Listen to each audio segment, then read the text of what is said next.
Começamos agora a parte 2 do podcast Futuro da Saúde com o ex-ministro Nelson Teich.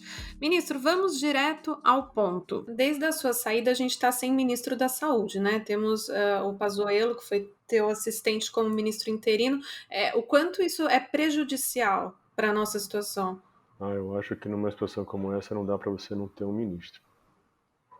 E eu acho que se o Eduardo vai ficar como ministro, eu acho que ele tem que ser oficializado. Acho que não dá para você ter um caos desse, numa pandemia, numa situação caótica como essa, você ter um ministro interino.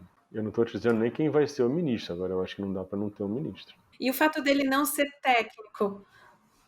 O fato dele não ser técnico, ele pode se cercar de gente técnica. Agora, não é fácil, né? Porque eu vou te dar uma situação oposta. Imagina que tem uma guerra terrível que o Brasil está vivendo, a pior nos últimos 100 anos, se a gente vivesse em guerra. E nesse momento eu era a pessoa que estava coordenando a saúde durante a guerra. Aí o líder, o coronel, o general, a pessoa que for, o general que está liderando o exército, que está liderando as forças armadas, morre, sai. Aí você me bota como a liderança interina da guerra, entendeu? Ou eu trago um monte de uma equipe de generais e equipes do exército, da marinha, da aeronáutica, com alguém tocando isso aí e eu delego para ele, ou você vai ter a chance de você trabalhar isso de uma forma eficiente é pequena. Mas a impressão que dá de quem está à distância é que a tropa foi sendo trocada durante a guerra. E daí é como se ninguém tivesse ali, soubesse exatamente como funciona, não conhece exatamente a região, usando a sua própria metáfora. Ali eu acho que a gente tem que esperar as entregas. A partir do instante que você tem uma equipe trabalhando, que foi escolhida, você tem que cobrar resultado. Tá? Até para a gente não ter um pré-julgamento, mas você tem que ouvir, tem que esperar e ver o que está acontecendo, como é que a pandemia está evoluindo. Porque a gente, às vezes, começa a discussão política e a polarização leva a um nível de crítica que pode ser exagerada. Às vezes a pessoa usa o que está acontecendo para defender a sua própria posição. Não tenho dúvida, e vi isso acontecendo, inclusive na sua gestão. Eu lembro que você tinha, não sei se é a palavra medo, mas assim, receio de usar algumas palavras Claro, não tem nem dúvida. para falar sobre Não tem flexibilização, nem para falar dúvida. sobre Não isolamento. tem nem Então, dúvida. assim, eu sei que isso prejudica o debate, a gente está falando de Eu não saúde, né? conseguia falar, porque as pessoas ali estavam muito mais preocupadas em usar o que eu falava do que ouvir o que eu falava. Porque eu via o que aconteceu ali. Primeiro, quando você entra, eu não tive tempo para organizar uma equipe. Eu entrei no meio da guerra, né? No meio de uma situação caótica, tanto da saúde quanto da política, né? Eu via na gestão do Mandetta, eu vi 3 momentos muito distintos. Um primeiro momento em que a saúde ela não é muito evidente, ela não tem muita visibilidade. A gente tem um segundo momento que quando entra a Covid, a saúde cresce rapidamente e intensamente. Nesse crescimento você vê uma evolução de polarização até que o final ele é muito político, que é quando o Mandetta sai. Então, na minha entrada, eu tinha 2 problemas ali. Eu tinha que rapidamente entender o ministério, porque uma coisa é você olhar o ministério de fora para dentro, outra coisa é você ver ele como funciona na prática. Isso é uma coisa que eu vejo muita gente criticando, falando um monte de coisa sobre o ministério, você vê que essa pessoa não tem a menor ideia do que acontece lá dentro, porque muita coisa do que falam, comentam, já acontecia lá. E a outra coisa que eu precisava fazer minimamente era tentar quebrar pelo menos um pouco aquele clima de guerra e política que foi o final do Mandetta. E aí quando eu chegava, qualquer coisa que eu falava, quando eu comecei a falar a primeira vez, as pessoas não escutavam o que eu falava. Por isso que eu também fiquei um pouco mais afastado, porque naquele momento eu precisava eu precisava fazer com que aquele clima muito político fosse amenizado, até para que as pessoas pudessem me ouvir de uma forma mais neutra, mais técnica. Então, aquele momento inicial em que eu falei pouco, teve 2 objetivos. Um, para entender o ministério melhor, e outro para quebrar um pouco aquele clima de guerra e de política que ficou forte demais no final do Mandetta, né? Mas, no fundo, a população sentiu sua falta também, né, ministro? Eu lembro quando, assim que você saiu e foi dar entrevista para a Globo News, o comentário geral era, nossa, Agora eu entendi tudo, mas que clareza, que informação. Foi uma surpresa muito positiva de que a população não tinha mais esse acesso durante a sua gestão, acho que também por causa de toda essa polarização, porque Uhum. estava tentando entender o que estava acontecendo, mas faltou um pouco essa comunicação. Você reconhece Ah, isso? 100%. Ali é uma decisão muito difícil. Eu tinha que escolher. Se eu comunicasse, as pessoas iam me conhecer melhor. Mas se eu comunicasse sem antes entender a melhor forma de conduzir, talvez eu já criasse um problema na primeira semana, entendeu? E eu tinha que entender o que estava acontecendo, eu tinha que entender como eu ia poder trabalhar, como é entender o ministério.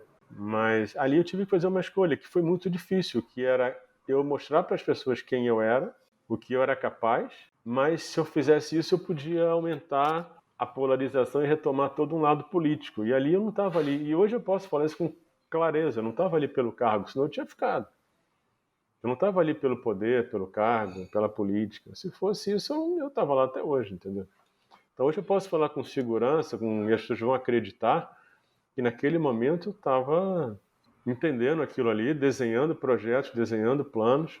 Eu optei por não falar e foi uma opção muito difícil.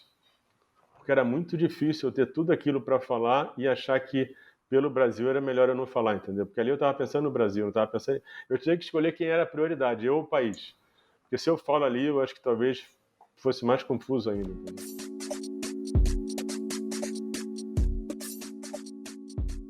Começamos agora a parte 2 do podcast Futuro da Saúde com o ex-ministro Nelson Teich. Ministro, vamos direto ao ponto. E não deu mesmo para ficar, né? Não dava, impossível. Foi muito difícil sair, mas não tinha como ficar. Você lembra o momento da decisão, assim, um pouco de bastidor? O que você fez? Não, Conversou com a tua esposa? não, a gente Pensou? Não sei. conversava muito, né? Mas a hora que eu decidi ali, aquela última semana também, eu também já não aparecia tanto, porque eu também já não sabia se ia ficar. A decisão veio quando eu percebi que eu não ia ter autonomia para conduzir da forma que eu achava certa, que foi naquela última semana.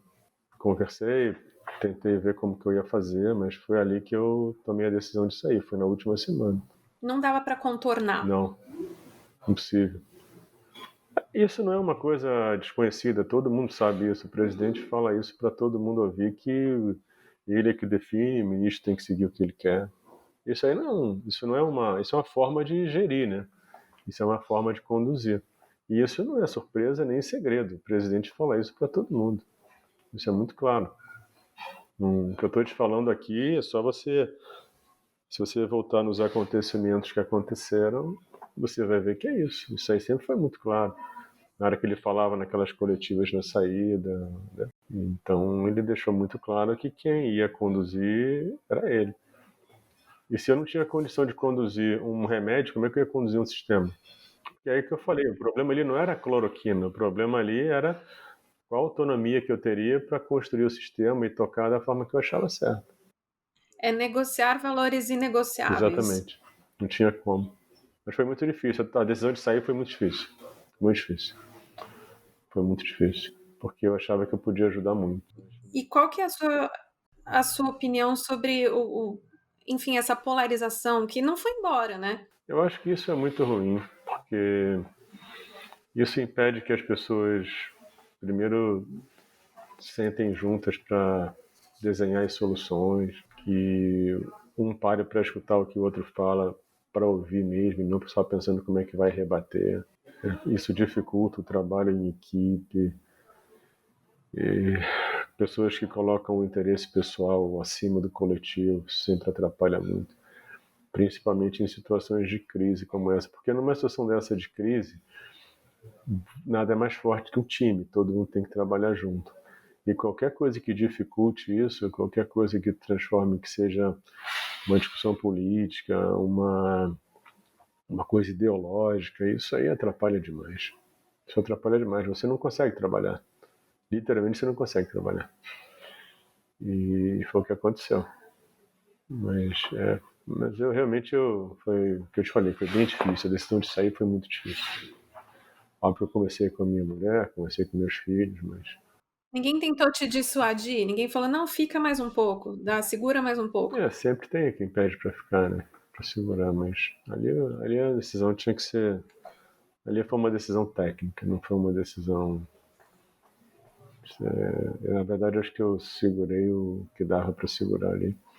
Então, porque aquela discussão da cloroquina, ela intensificou no final, né? Se você reparar, não tinha nenhum problema em relação ao isolamento, nada disso. Aquilo ali, eu sempre falei que não... E eu falava, quando eu soltei aquela matriz de risco, que eu fiz uma apresentação preliminar antes de tentar conversar com o Conaz e Conazemos, eu falei ali, olha, isso aqui não é para liberar a economia, isso aqui é para definir os caminhos. Vai ter lugar que vai relaxar e vai ter lugar que vai aumentar. Então, se tiver que ter lockdown, vai ter lockdown, não tem jeito. Eu não estou defendendo uma coisa ou outra. A única coisa que eu defendi ali era conseguir fazer um diagnóstico claro, conseguir ter um padrão Brasil e tomar o caminho que fosse necessário em cada momento. Eu nunca fui lá para defender um lado, eu fui lá para defender a abordagem racional do problema. Mas aí chegou a cloroquina e A polarizou cloroquina mais. polarizou demais, virou uma coisa política, virou uma coisa de... Virou uma coisa... E eu te confesso, é inacreditável, eu não consigo entender como é que aquilo pode ser tratado daquela forma. Mas se foi, Porque no foi. fundo seria uma mancha também no seu currículo, não seria, doutor? Não digo mancha no currículo, mas é que eu falo isso. O problema ali é porque eu nunca ficaria, entendeu? Nunca existiu a situação em que eu sacrificaria o meu nome ou a minha história por um cargo. Ali a minha grande... Eu nunca pensei no meu currículo, nunca pensei na minha história. Eu só pensava ali se eu ia ter condição de construir uma saúde que eu achava certa ou não. Então, isso é uma coisa um pouco mais romântica, preservar o nome, preservar a história, mas não foi bem isso, entendeu? O que definiu ali a minha saída foi eu achar que não ia conseguir conduzir da forma que eu achava certo. Basicamente foi isso. Óbvio que isso pode implicar nisso tudo que você falou, mas a essência da saída não teve nada a ver com, vou olhar minha história, meu currículo, não foi nada disso. O meu problema ali é que eu vi que eu não tinha autonomia para conduzir o que eu me achava certo. Basicamente é isso.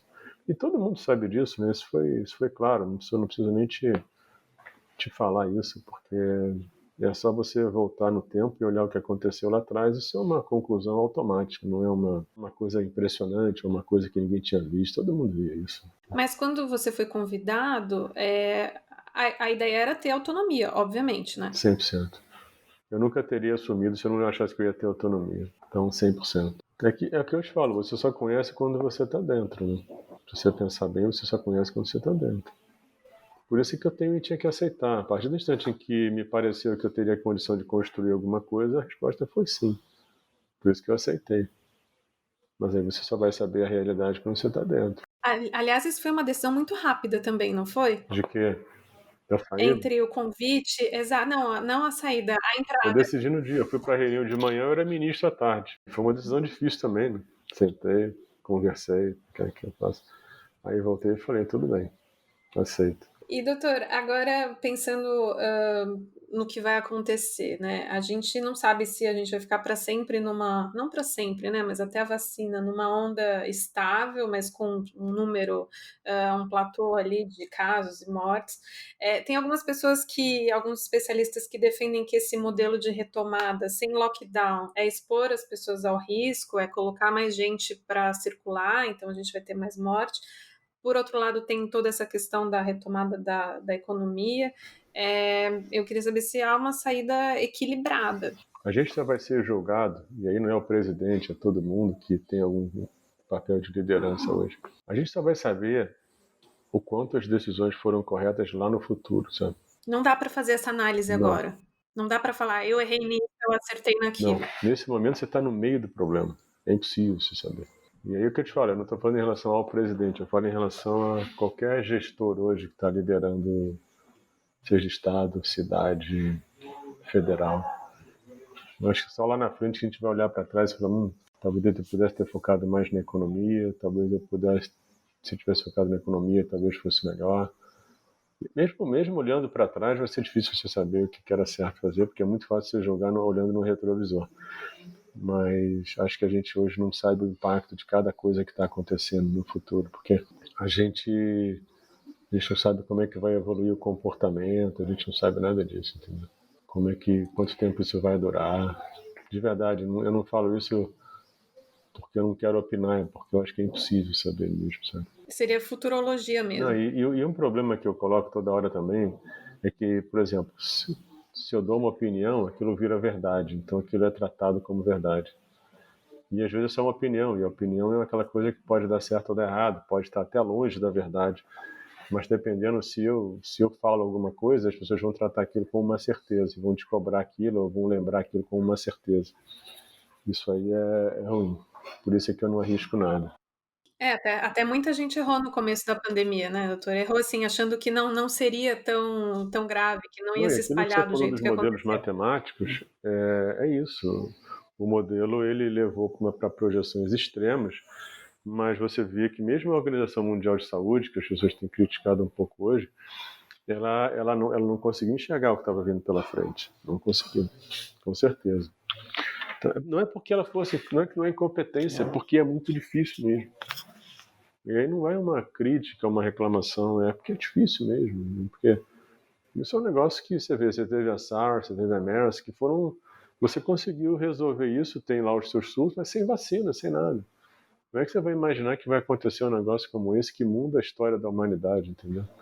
Que muda, que destrói as economias. Um negócio incrível. A situação que a gente está vivendo é única, né? E é o que eu te falo, é você aprender a conduzir a gestão no meio do caos e na incerteza de uma forma que você nunca viveu antes. Ninguém sabe como fazer isso. Na época que eu estava lá, a gente tinha problema de respirador, né? Aí, se você lembrar, o Mandetta tinha comprado acho que 14 ou 15 mil respiradores na China. Não chegou. Em tempos normais, o que acontece? Você comprou, você vai receber, né? Normal. Agora, no caos, você compra e não recebe. Então, a gestão no tempo do caos, a gestão no nível de extrema incerteza é isso. As coisas que eram normais antes deixam de ser. E você tem que aprender a navegar nesse mundo. E eu tenho falado isso em relação à vacina.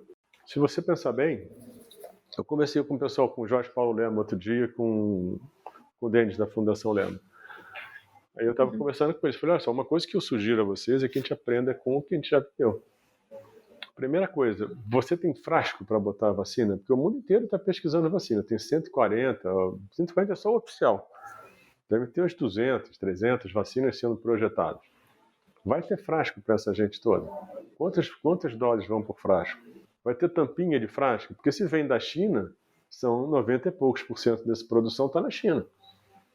Agora você imagina se a China começa a produzir vacina e tem que vacinar 1,4, que não seja, vacina lá 800 milhões de pessoas. Não vai sobrar frasco para ninguém. Você vê hoje, você começa a ver na Covid, você começa a olhar no respirador, começa a faltar remédio. Isso eu já tinha falado lá atrás. Começa a faltar remédio para sedar, para você botar a pessoa no respirador. Então, se você tem que pensar na cadeia como um todo. Esse tipo de planejamento, às vezes, na crise é difícil. E você trabalhar os níveis de incerteza que você tem é muito difícil. Então é uma gestão na crise, na incerteza, onde você não tem uma experiência prévia. Nem você, nem ninguém. E o mundo é muito diferente hoje, né? Porque hoje você tem o distanciamento social, mas as pessoas se comunicam de uma forma intensa, né? A gente nunca teve tanto poder de comunicar e interagir. Você não tem o físico, você não tem o toque, mas você tem uma capacidade de comunicar e interagir que nunca houve nada parecido na história. Você acha que o próximo grande desafio pode ser essa questão da vacina, do frasco, dessa distribuição Eu justa? acho que a gente tem que tentar pensar em todas as possibilidades e se preparar para todas elas. Do que pode dar E errado. pode dar errado. E aprender com o que aconteceu com a Covid.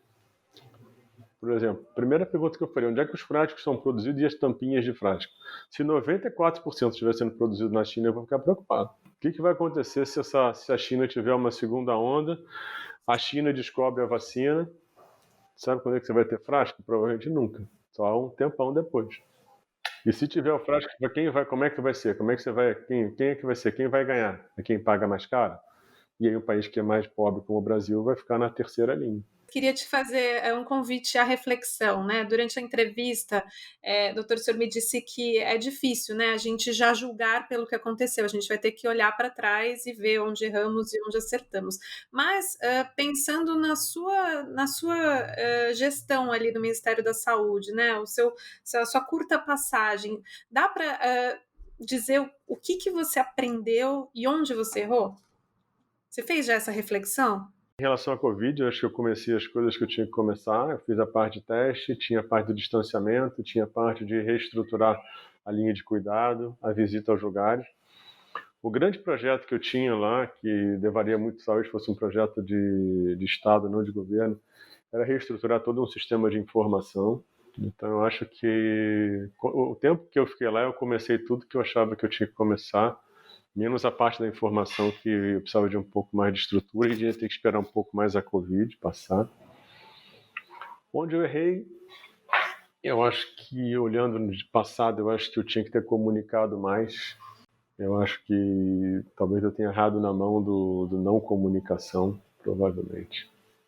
Mas o grande erro que eu possa ter tido foi não ter comunicado de uma forma mais clara com a sociedade. E isso era uma coisa que eu ia no sinal quando eu saí, quando eu estava saindo, na última semana eu tinha sentado com o pessoal de comunicação para reestruturar isso. Basicamente isso. As coletivas eu não sei se eu poderia ter trabalhado um pouco melhor. Coletiva eu já tenho mais dúvida, porque ali era um clima muito mais difícil, muito mais pesado, era aquela coisa muito mais política do que técnico. Então ali eu tenho um pouco de dúvida se devia ser diferente. Mas ter comunicado um pouco mais, eu acho que eu deveria ter comunicado. Se eu voltasse, o que eu mudaria claramente seria a minha comunicação. E na sua vida foi um grande aprendizado? Enorme, não. A sua vida se divide em antes e depois. Eu sou outra pessoa hoje. A minha vida é completamente diferente hoje. É mesmo? É. E foi um ganho inacreditável. É um aprendizado único. Muda a tua visão, né? Hoje em dia eu quero continuar dedicando meu tempo ao SUS, aumentar minha dedicação a estruturar linhas de pesquisa. Eu lá no passado eu fundei um Instituto de Educação e Pesquisa na Oncologia que se tornou um dos maiores do Brasil. E hoje eu vejo a importância da ciência, da informação, da gestão. E eu quero dedicar meu tempo para ajudar o SUS e ajudar a sociedade. Então isso vai ser uma vida bem diferente. Eu vou mudar. Acho que essa minha vida vai ser bem diferente do que era antes. Você está se cuidando, doutor, para o coronavírus, tá? Não, eu mantenho isolamento. E minha família, a gente fica muito separado mesmo. A gente não sai, a gente segue muito à risca a coisa do distanciamento mesmo. Eu e a minha família, a gente faz isso. A família é grande, então é sempre muita gente, mas eu tenho 6 filhos, então a gente tem todo um cuidado de distanciamento, de se proteger. Você acha que as coisas vão melhorar em algum momento? Isso com certeza, com certeza. O problema só é quando, né? Que isso vai retomar uma vida mais normal, mesmo que seja um novo normal, isso vai voltar. Se você olhar no passado, mesmo as maiores crises que aconteceram, elas passam. O problema é o tempo que isso vai levar e como vai ficar o comportamento e a vida das pessoas. Mas em algum momento a vida volta a uma coisa muito mais prazerosa e normal do que é hoje. Doutora, eu queria agradecer muito mesmo a essa conversa, todos os esclarecimentos, a tua disponibilidade de bater esse papo comigo hoje. Tá bom. Eu te agradeço o convite. Prazer falar com você. Obrigado, tá? Obrigada, muito obrigada. O podcast Futuro da Saúde chega ao fim. Agradeço a todos que nos acompanharam até agora. Obrigada também ao Edgar Maciel, que assina a edição de som do episódio. E vocês podem acompanhar novidades e reflexões sobre saúde no futurodasaude.com.br, no meu Instagram, @natcuminali. E não se esqueçam de assinar o podcast para não perder o próximo episódio. Até a próxima!